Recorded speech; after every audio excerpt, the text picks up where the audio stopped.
আসসালামু আলাইকুম প্রিয় দর্শকবৃন্দ, আমি মোহাম্মদ শাহিনুর রহমান সুমন। আমি এই মুহূর্তে অবস্থান করছি রাজশাহী জেলার তানোর উপজেলার কালীগঞ্জ হাট আলমদিনা স্ট্রিট কোল্ড স্টোরেজে। তো আপনারা দেখতে পাচ্ছেন যে আজকে এখানে ফুল সেট কিন্তু আলু পড়েছে, প্রায় 2000 মতো আলু পড়েছে এখানে, আপনারা দেখতে পাচ্ছেন। তো ব্যাপক কর্মব্যস্ততা এখানে চলছে, আলু বাছাই চলছে। তো আপনাদেরকে একটা জিনিস দেখাবো, একটু আসেন, কাছে আসেন, কাছে আসেন, দেখা একটু।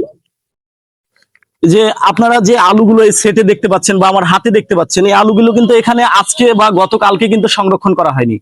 এই আলুগুলো কিন্তু দীর্ঘদিন যাবত এই হিমাগারে সংরক্ষিত ছিল। তারপরেও কিন্তু এই আলুগুলো একদম ফ্রেশ অবস্থায় রয়েছে। একটু কাছে দেখান, আলুগুলো একদম ফ্রেশ এবং টাটকা অবস্থায় রয়েছে, যেমনটা কৃষক কিন্তু জমি থেকে এখানে রেখেছিলেন, প্রায় সে অবস্থাতেই কিন্তু রয়েছে দীর্ঘদিন হওয়ার পরেও। তো আমার জানা মতে এই হিমাগারের যে সংরক্ষণের সার্বিক ব্যবস্থাপনা, এটা কিন্তু বেশ ভালো। এখানকার ভিতরের তাপমাত্রা, এখানকার যে সংরক্ষণ পদ্ধতি, অর্থাৎ বলতে গেলে সার্বিক ব্যবস্থাপনায় কিন্তু একটি যত্নের ছাপ লক্ষ্য করা যায়। তো আরো একটি কথা আপনাদেরকে পরিষ্কারভাবে জানিয়ে রাখি যে অনেক সময় কিন্তু কৃষকের ভুলে কিন্তু আলু নষ্ট হয়ে যায়। যেমন কৃষক যদি জমি থেকে কাটা ফাটা, রোগ আক্রান্ত বা বৃষ্টিতে ভেজে আলু সংরক্ষণ করে, সেক্ষেত্রে কিন্তু যে কোনো হিমাগারেই রাখুক না কেন, হিমাগারে কিন্তু আলু নষ্ট হওয়ার ঝুঁকি কিন্তু অনেকটা বেড়ে যায়। কিন্তু এক্ষেত্রে আলু সংরক্ষণের ক্ষেত্রে এবং আলু দীর্ঘদিন ভালো রাখার ক্ষেত্রে হিমাগার কর্তৃপক্ষ এবং যারা স্টোর কর্তৃপক্ষ, হিমাগার কর্তৃপক্ষ এবং যারা কৃষক রয়েছেন, তাদের কিন্তু যৌথ সমন্বয়ের এবং যৌথ যত্নের দায়িত্বের প্রয়োজন রয়েছে। তো আপনারা অবশ্যই আলু সংরক্ষণের ক্ষেত্রে সে বিষয়টি বিবেচনা করবেন। এবং আরো একটি কথা আপনাদেরকে জানিয়ে রাখি যে যারা কৃষক ভাই রয়েছেন, তারা আপনাদের কষ্টের ফসল সংরক্ষণের ক্ষেত্রে অবশ্যই বিষয়টি বিবেচনা করে দেখবেন যে আপনারা আসলে কোথায় সংরক্ষণ করবেন। আমরা এখানে একজন কৃষক ভাইকে দেখতে পাচ্ছি, আমরা তার সাথে একটু কথা বলবো। আসসালামু আলাইকুম ভাই। ওয়ালাইকুম আসসালাম। একটু জোরে বলেন ভাই। এই আলুগুলো কার ভাই, আপনার? জি আমার। আচ্ছা আচ্ছা। তো এই আলুগুলো এখানে আপনি কতদিন ধরে সংরক্ষণ করে রেখেছিলেন? এটা না, এটা কতদিন থেকে আছে হিমাগারে? 4 মাস। 4 মাস থেকে আছে।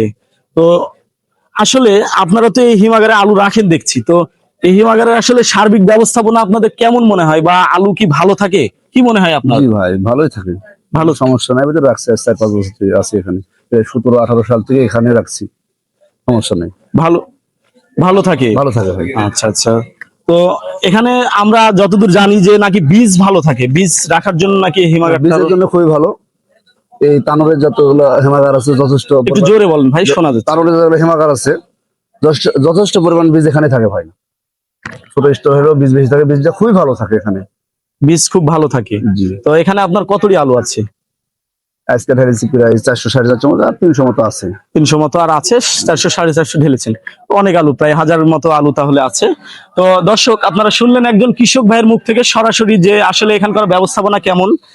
তো আপনাদের কাছে সর্বশেষ আমি একটি প্রশ্ন রেখে আমার ভিডিওটি শেষ করতে চাই যে যারা তানোরের এবং আশেপাশের যারা লোক রয়েছেন, যারা আলমদিনা স্ট্রিট কোল্ড স্টোরেজে আলু দীর্ঘদিন ধরে সংরক্ষণ করে আসছেন, আপনাদের মতে এই হিমাগারের আলু কেমন থাকে, বা আসলে এই হিমাগারের ব্যবস্থাপনা কেমন, আপনাদের কি মনে হয়? অবশ্যই আপনার মূল্যবান মতামত আমাদেরকে কমেন্টের মাধ্যমে জানাবেন।